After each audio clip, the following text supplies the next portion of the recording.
গত কয়েকদিন ধরেই রচনা ব্যানার্জির ভোটে দাঁড়ানো নিয়ে জল্পনার তুঙ্গে। সিনেমা থেকে অনেকদিন আগেই নিজেকে সরিয়ে নিয়েছেন রচনা, তবে ছোট পর্দা দিয়েই লক্ষ লক্ষ মানুষের মন জয় করে নিয়েছেন তিনি। বিগত 10 বছরেরও বেশি সময় ধরে তিনি দিদি নাম্বার ওয়ানের সঞ্চালনার কাজ সামলাচ্ছেন। তবে দিদি নাম্বার ওয়ান রচনা ব্যানার্জির কাঁধে এলো এবার বড় দায়িত্ব। খবর হয়েছে হুগলির আসন থেকে ভোটে দাঁড়াচ্ছেন রচনা বন্দ্যোপাধ্যায়। অভিনেত্রী লকেট চট্টোপাধ্যায়ের বিপরীতে তাকে টিকিট দিচ্ছে তৃণমূল কংগ্রেস। টলি অভিনেত্রী নুসরাত জাহান এবং মিমি চক্রবর্তী এর আগেরবারের লোকসভা ভোটে তৃণমূলের চমক দিয়েছিলেন। আশা করা যায় বড় মার্জিনে জয় আনবেন অভিনেত্রী রচনা ব্যানার্জি। প্রথম দিকে ঠিক করা হয়েছিল তমলুক কেন্দ্র থেকে ভোটে দাঁড়াবেন রচনা, তবে পরে খবর আসে বিচারপতি অভিজিৎ গঙ্গোপাধ্যায় পদ ছাড়ার পর বিজেপির টিকিটে তমলুক কেন্দ্র থেকে ভোটে দাঁড়াতে পারেন। তারপরেই রচনার কেন্দ্র বদলের সিদ্ধান্ত নেওয়া হয়। কয়েকদিন আগেই রচনার টিভি শো দিদি নাম্বার ওয়ানের মঞ্চে এসেছিলেন মুখ্যমন্ত্রী মমতা বন্দ্যোপাধ্যায়। যদিও তিনি প্রতিযোগী হিসাবে নয়, বিশেষ অতিথি হিসাবেই এসেছিলেন। 1.5 ঘন্টার অনুষ্ঠানে নিজের ব্যাপারে অনেক অজানা কথা জানান তিনি রচনাকে।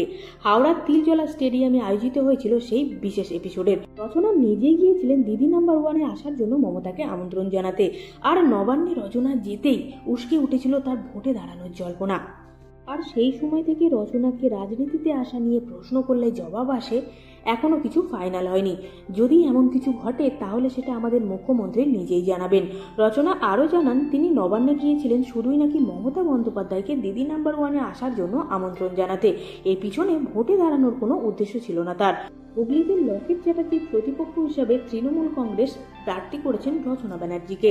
গত রবিবার নাম ঘোষণা হতেই পরের দিন শুরু হয়ে গেল প্রচার হুগলিতে। প্রার্থী নিজে না গেলেও তৃণমূল কংগ্রেসের কর্মী সমর্থকরা রচনা ব্যানার্জির সমর্থনে দেওয়াল লেখন শুরু করে দিয়েছেন। হুগলির দিদি নাম্বার ওয়ান হবেন রচনাই।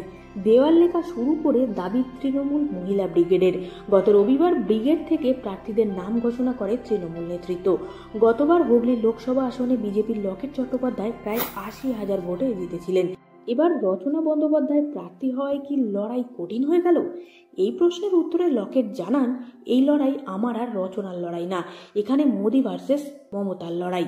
লকেট আরও জানান, আমরা একসঙ্গে সিনেমা করেছি, এবার রাজনীতির ময়দানে আমি মোদিজির সৈনিক হিসাবে আছি।